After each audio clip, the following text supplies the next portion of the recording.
Well, hello there. Thank you so much for coming back to Read with Auntie. I'm super glad that you're here. Today we're going to be reading Probuditi by Chris Van Allsburg. Have you ever read any of his books? They're very fun. They're a little bit silly, but they're very fun. The first time I ever saw Probuditi was from our local library. And we fell in love with all of his books. And so we've read, I think, all the ones that the library has.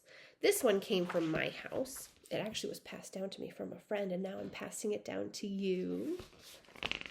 I hope you like it. Shall we? Probuditi.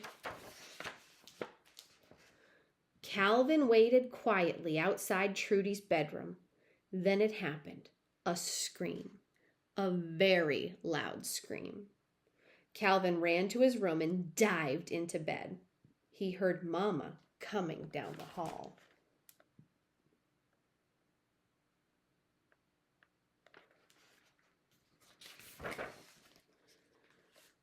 "Did you do this?" Calvin looked out from under the covers. His mother stood over him holding a rubber spider. "Do what?" he asked. "You put that thing in my bed," Trudy told him, stepping out from behind Mama. "Don't think that just because it's your birthday you can get away with something like this," Mama scolded. You do want your present, don't you?" That wiped the smile off Calvin's face. "Course I do," he said. "Then you apologize." Calvin dropped his head. "Sorry, Trudy," he muttered.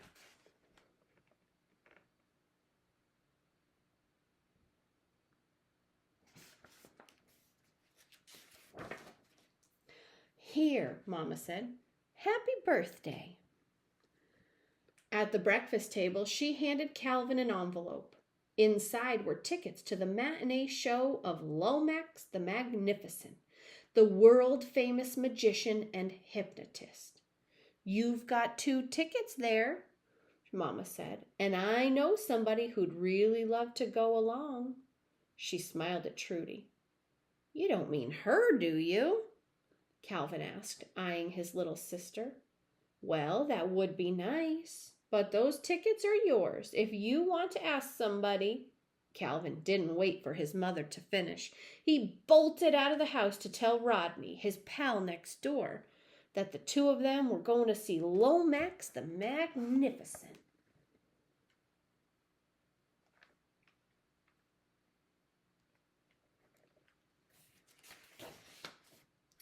"How'd he do that?" Rodney whispered. Calvin shook his head in amazement as he and his friend sat in the darkened theater, watching Lomax slide a burning candle in one ear and pull it out the other. Then the magician invited a woman from the audience onto the stage. She sat down in front of a spinning spiral disc, staring at it. Lomax leaned over and whispered to her, then spoke loudly. "You are a chicken, madam." The woman jumped up, strutted around in a circle and flapped her arms, then climbed onto the chair, clucking loudly and bobbing her head up and down. Lomax then snapped his fingers and shouted, "Probuditi!" The woman instantly stopped and looked out at the audience, mystified by their wild laughter. Calvin and Rodney thought it was the funniest thing they had ever seen.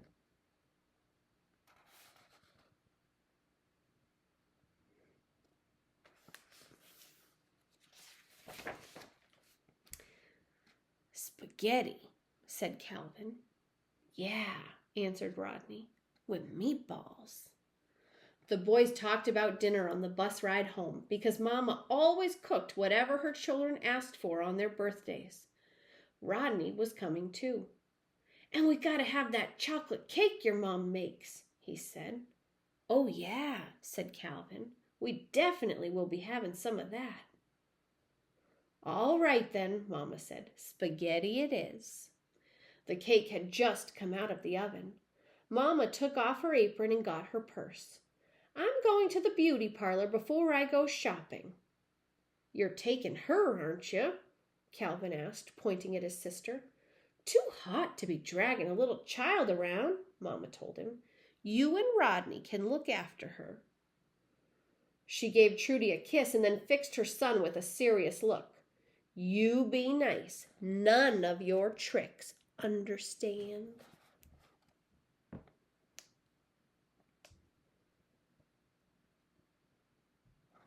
What do you think? Is he going to listen? Is he going to do none of his tricks? "Let me in!" Trudy cried, banging on Calvin's bedroom door. "I told you, bug off!" Calvin said from inside. "We're making something." "I could help," Trudy said, not loud enough for anyone to hear. The door opened. "Hey," Calvin asked her, "want to be in an experiment?" Inside Calvin's room, Rodney was working on a contraption made out of erector set parts. It had a small motor that turned a cardboard disc with a black and white spiral painted on it. "Okay," said Calvin, "sit right here and look at this thing." Rodney hooked up a battery. Whoops. My screen went dark. Rodney hooked up a battery to the motor, and the disc began to spin. Trudy squirmed around, but then sat perfectly still, glassy-eyed, staring straight at the disc. Calvin waved his hand in front of her. She didn't even blink. "That's creepy," Rodney said. "She looks like some kind of statue."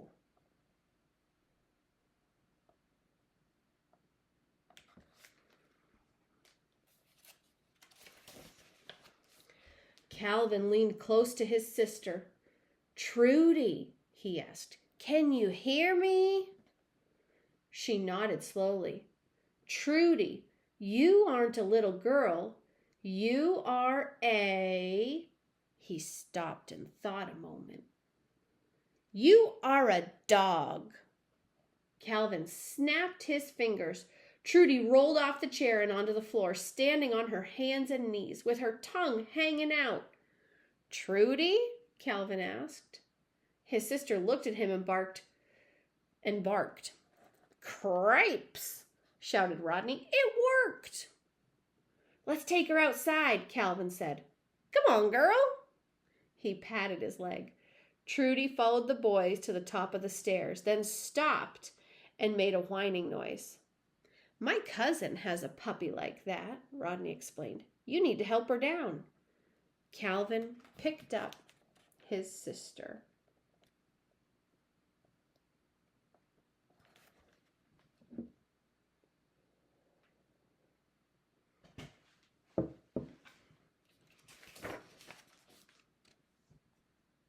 In the backyard, he set her on the grass.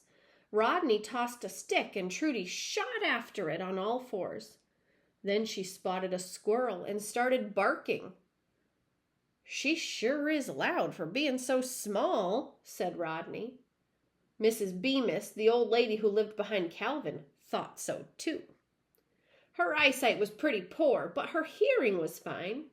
She leaned out her window and told the boys to take their noisy dog inside or she'd get the dog catcher after him. Calvin called his sister, who trotted over to him. Mrs. Bemis squinted at Trudy. "What sort of dog is that anyway?" "She's a mutt," Rodney said. "Well, keep it inside," Mrs. Bemis told the boys, and slammed her window shut. Calvin gave his friend a dirty look. "Don't call my sister a mutt." "Sorry," said Rodney. "It's not like she'll remember. She won't know what happened after you snap her out of it."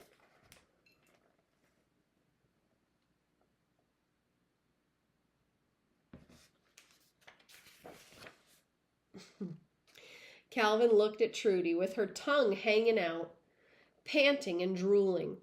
She was starting to make him feel weird. He knelt beside her. "Trudy, can you hear me?" She looked at him and licked his face.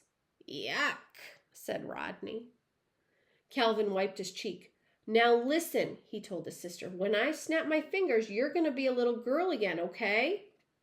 Calvin stood up and snapped his fingers, but Trudy stayed on her hands and knees. Another squirrel ran across the yard and Trudy chased it, howling like a hound. Calvin ran after her, snapping his fingers, but his sister wouldn't stop barking. Mrs. Bemis threw open her window. "What did I tell you boys?" she yelled. Rodney and Calvin grabbed Trudy and carried her back inside. In the kitchen, Trudy looked at her brother, still with her tongue out and panting. "She must be thirsty," said Rodney, who got a bowl of water. Calvin pleaded with his sister to wake up, but she wouldn't stop slurping water from the bowl on the floor. "Say that word," Rodney told him. "You know what Lomax said. Probuditi, Momajiti, something like that." "Rootabidi," Calvin said. The word was rootabidi. They both yelled at Trudy, "Rootabidi!" and snapped their fingers. But nothing happened.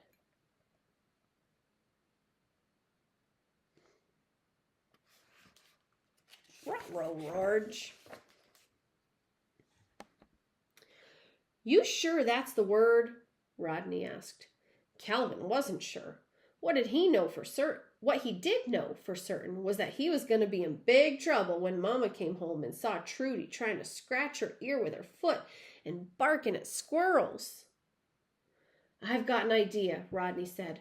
"We can take her to Lomax. He knows what to say. He'll fix her."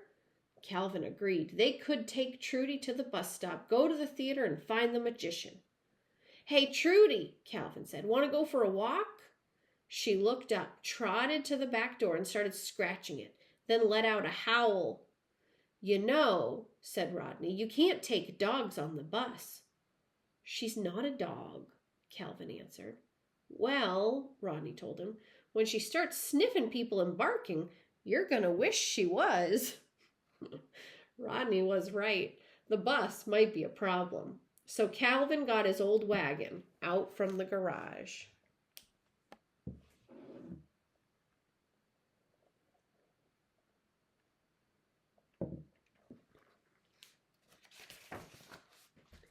It would be a long trip on a very hot day, but Calvin knew that if his little sister was going to stop barking and start walking on 2 feet, he had to get her to the magician. So they put Trudy in the wagon and started pulling. The boys were sweating and breathing hard, but the theater was only 2 blocks away when they reached the top of the hill on High Street. An ice cream parlor stood on the corner, so they searched their pockets and found enough change for 1 cone. Rodney went inside and came out with a frosty dip of chocolate chip. He took a lick and passed it to his friend.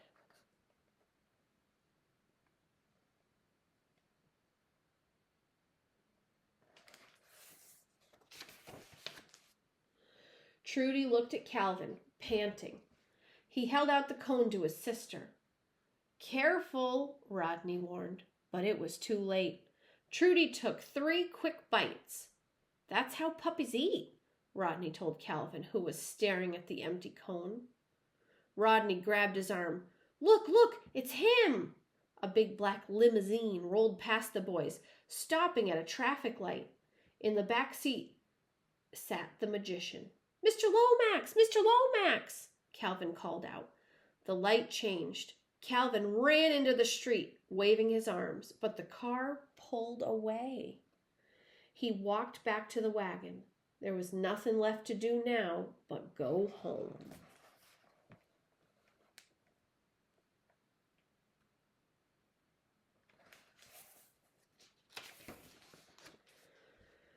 "Is she sleeping?" Calvin asked.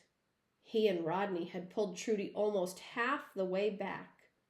"Guess so," said Rodney, looking at the little girl curled up in the wagon. "Hey," said Calvin, "I bet when she wakes up she won't be a dog anymore." He poked his sister in the shoulder. She snarled and tried to bite him.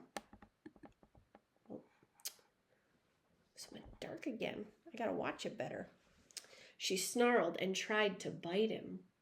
Geez, said Rodney, never bother puppies when they're sleeping. Don't you know that? Trudy laid her head back down and closed her eyes. Calvin was so tired that he wished he could too, but he and Rodney took hold of the wagon handle and kept on pulling, block after block, under the hot afternoon sun.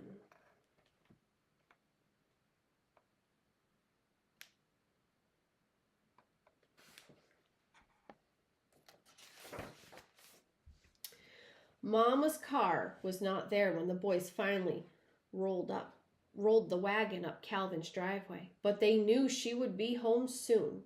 Trudy was still asleep. Rodney whispered, "I've got an idea." He led Calvin away from the wagon.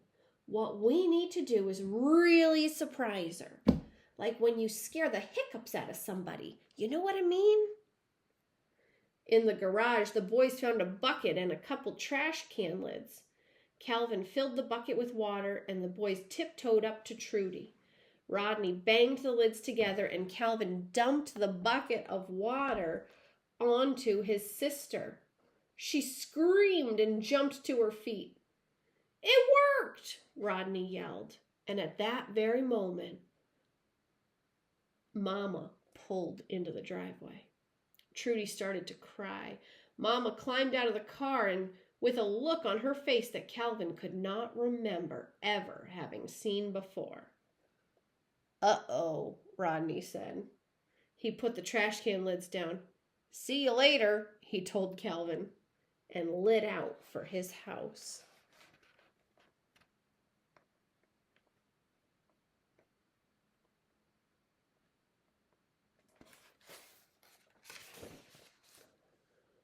Mama marched up the driveway. Trudy stood in the wagon, sopping wet and crying her eyes out. While Calvin was wondering if he should explain that he had turned Trudy into a dog, but that she was okay now, Mama lifted her daughter from the wagon. Then she grabbed Calvin by his shirt collar and hauled him in the house. Calvin had smelled the spaghetti sauce cooking downstairs earlier, but he was still shut in his room when the sun went down. He was wondering if he'd be getting his birthday meal when Trudy knocked on the door. She held a tray with his dinner on it. A peanut butter sandwich, a pickle, and a glass of milk. She set the tray on Calvin's desk, next to the contraption with a spiral disc. "What's that for?" she asked. "For hypnotizing. I used it on you," he told her. "Me?" Trudy said. "Yep," answered Calvin. "I turned you into a dog." He started chuckling. "Had you running around on your hands and knees, barking and drooling."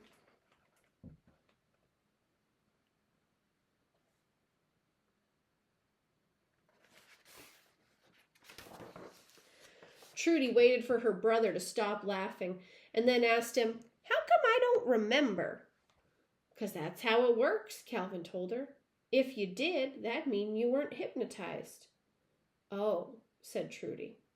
She watched her brother chew unhappily on his peanut butter sandwich. "The spaghetti was really good," she told him. "So was the cake." Calvin just grunted. "You know what else I liked?" Trudy asked. "That ice cream I had this afternoon. Chocolate chips, my favorite." The end. What did you think? Did you like it?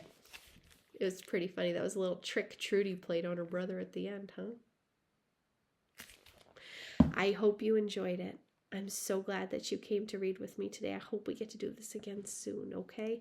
You have a wonderful, super duper great rest of your day. Auntie loves you. Talk to you soon.